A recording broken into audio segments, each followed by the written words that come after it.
special feel in an Oldsmobile. There is a special feel in an Oldsmobile. More than the luxury ride, it's a feeling of pride that you feel inside. Today we're going to be working on my 1986 Oldsmobile Firenza Cruiser.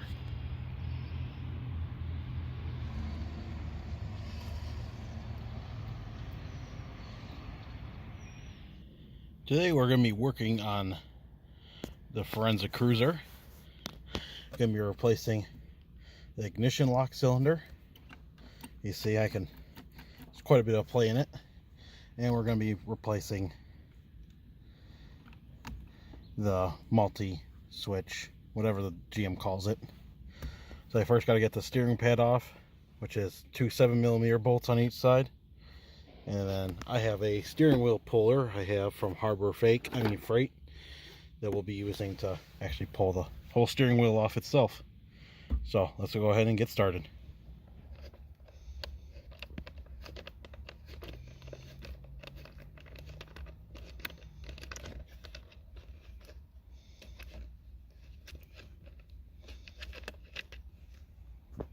Okay, I removed the three 7mm bolts, and now we should be able to just pick this up, like that, and then we just got to disconnect this wire here, like that. Just pull it straight off, and there we go. Horn pad is off.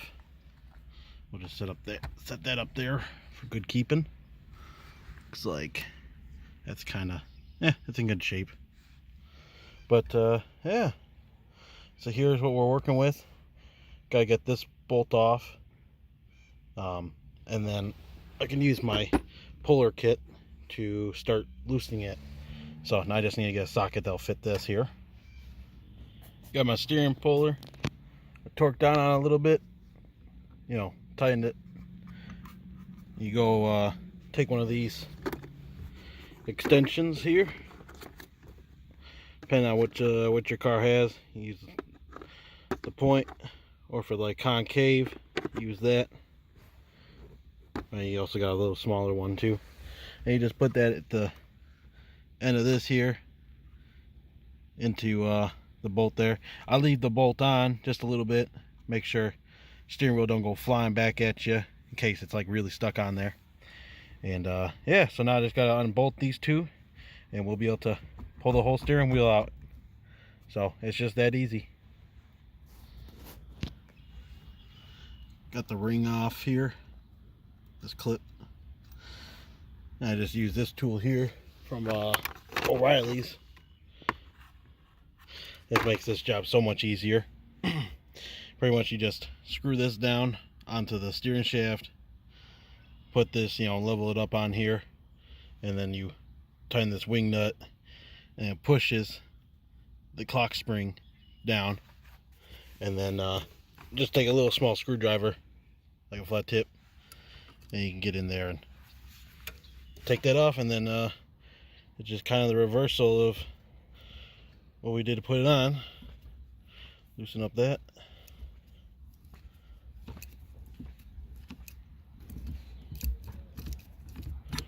Just like that. And then let me take it out here. Do that there.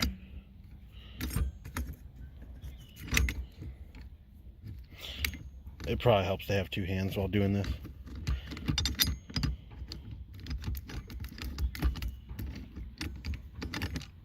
Just like that. So there you go. So now you take this off. I'm gonna set that up on my dash, and then you can take the clock spring off. Or the clock's you know what I'm saying. This film, I guess. I've never seen one with that's still on it, to be honest. You take that off, and then also make sure you always put that back where it's supposed to go, so you don't lose track of that. And then now we can access it. So you can access, part of for the turn signal Got the new one here. But I'll have to dig deeper into the column in order to replace this wire. So that's going to be fun. And we're only a little bit before getting to the lock. So I'm going to go ahead and take this off here. And go from there. Just like that. Alright. Bit of a time skip here, but got the new ignition in. Found out if you just use a really long, once you actually remove this, you can just pull this out just enough. Just get a really long extension, and you can reach in to that bolt right there. And that'll allow you to pull out the ignition switch or cylinder. And I replaced it with a new one, so now it actually works. You know, if the car had power, it'd start. And then you can see even the locking lug goes, and then there you go. So that's been changed. Now I just gotta figure out how to get this off. I think I need to go underneath the dashboard to find the wire for this plug right here. So I gotta do a little bit more research on this, but it'll come back once I figure it out here. Alright, another progress update.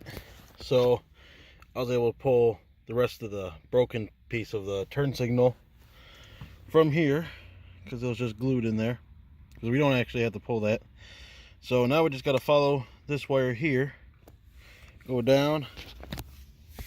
Now I already took off this this plate underneath there, which is over here. It goes all the way up to the steering column, and you can kind of see oh, and I also disconnected this to give myself some more room up in here, if you need for your locking cylinder. But we got this. Where's that wire at?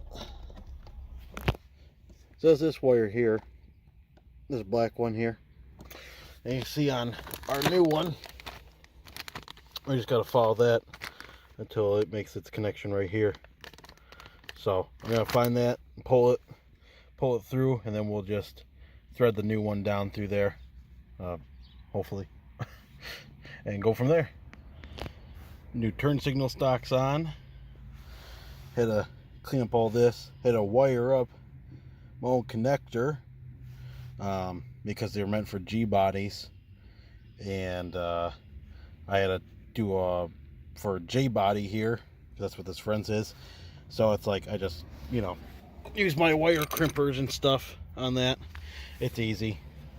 But now I have, you know, for my windshield wipers and all that, cruise control, because this car actually has cruise control, which is weird. So now I just gotta put all this back together, and then should be good to go. It's pretty much the reversal of taking it out. There we go. Got the whole steering column back together. Even the keys, I might grab those real quick out of my pocket. So even the ignition works now properly. Maybe I'll start it. I'm very, very happy with this. This is actually the first column I've ever rebuilt that hasn't just everything snapped on me, so that's pretty cool. It's kind of crazy on how actually good everything on this car is. Like, it's barely any rusty parts or anything like that.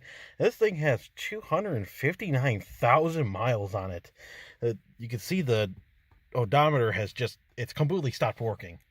So it stopped at roundish 260, 268, and now it's at 269. So I mean, it stopped working not too long ago, but yeah, this thing's crazy.